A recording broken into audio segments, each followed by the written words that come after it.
des gens qui veulent retraduire Madame Bovary ou Stendhal. Ce genre. Moi, j'ai retraduit moi-même, il y a quelques années, les lettres persanes de Montesquieu. La dernière traduction datait des années 30.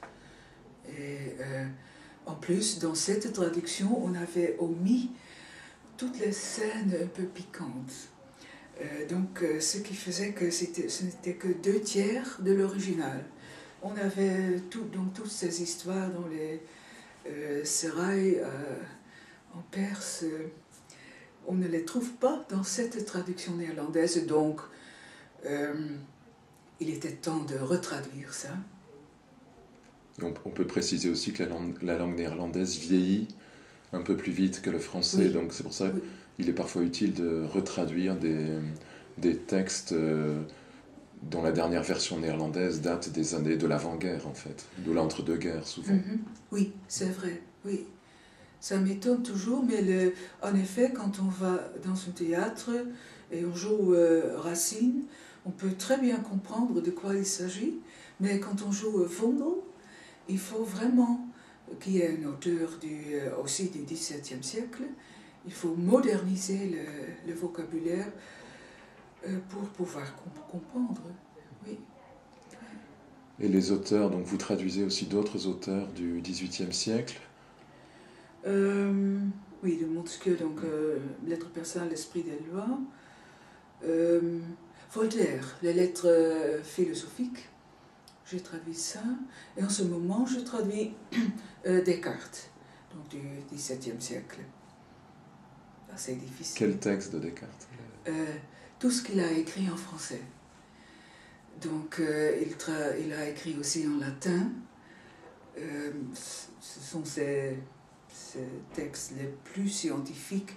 Ce qu'il a écrit en français, il dit lui-même qu'il a écrit pour que même les dames le puissent comprendre. Et donc il a essayé d'enjoliver un peu, et c'est ça que je traduis, c'est beaucoup. Aussi, à la fin, ce sera dans 8 ans, une grande partie de sa correspondance. Donc c'est votre grand projet du moment. Oui, et jusqu'à la fin de ma vie, de ma carrière. Vous avez un projet lié à un auteur du XXe siècle ou un auteur contemporain? Non. Non, cet éditeur Bohm, aime éditer des livres philosophiques classiques. Ils ont presque fini Emmanuel Kant, par exemple, et ils sont aussi Deleuze, Foucault, tout ça est de nouveau retraduit. Foucault, en tout cas, Deleuze n'a guère été traduit en néerlandais, mais les mots et les choses viennent d'être retraduits. Et donc, j'ai traduit pour eux aussi l'esprit des lois, Hume. Donc, c'est leur aspiration d'éditer des livres bien commentés aussi, en néerlandais, des grands philosophes de l'Europe. Oui. Et est-ce que vous avez aussi, en dehors de votre admiration pour des écrivains français, aussi beaucoup d'admiration pour des écrivains de votre pays, ou des écrivains flamands, ou bien des écrivains néerlandais, des écrivains qui écrivent d'expression néerlandaise? Oui, mais en effet, le paradoxe est, vous le saurez comme moi, qu'on s'occupe surtout de la littérature, de la langue dont on traduit des livres. Mais, donc, je m'occupe moins systématiquement de la littérature néerlandaise que de la littérature française. J'admire beaucoup Hella Haasse, par exemple, qui au fond qui me semble un peu français au fond. Oui, tout à fait. Oui. Il s'inscrit dans une certaine tradition française aussi. Oui, oui. Pas uniquement par la thématique, mais aussi son langage aussi, oui. Et par l'intermédiaire de journaux, j'ai lu beaucoup de Anton Kohle, que j'apprécie aussi énormément. Donc, on pourrait dire que le point de départ est souvent la littérature française. Autour de la traduction des Bienveillantes, j'ai lu beaucoup de livres traitant de la Deuxième Guerre mondiale, des romans aussi, pas seulement des documents, etc., mais des romans, comme Harry Mulisch. Mais je me rends compte que tous ces livres ont été inspirés par la littérature française. Je lis avec beaucoup de plaisir quelques auteurs flamands parce que j'admire leur style. Et Hugo Claus, et comment est-ce qu'il s'appelle, qui a écrit sur la Première Guerre mondiale.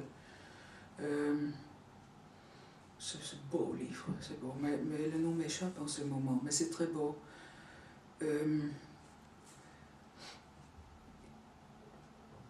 Non, ça m'échappe.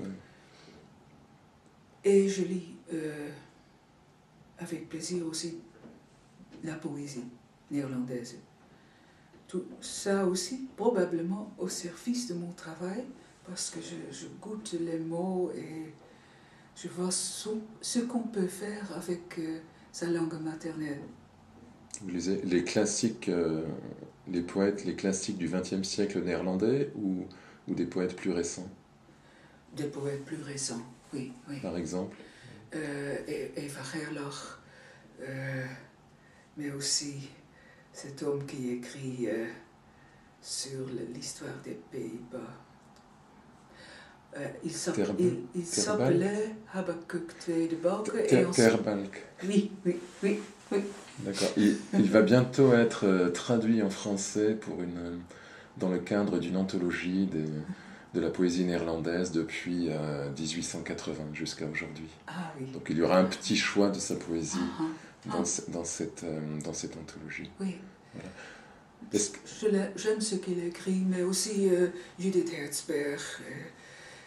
Et c'est un peu au hasard, la poésie, mais ça apporte énormément en très peu de temps, au fond.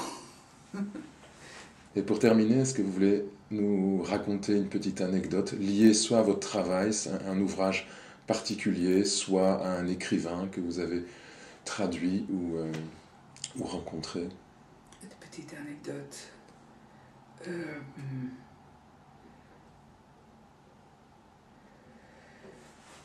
Parce qu'on a parlé de Tournier, vous nous avez raconté un petit peu un entretien avec Tournier. Giono, vous ne l'avez pas rencontré, j'imagine?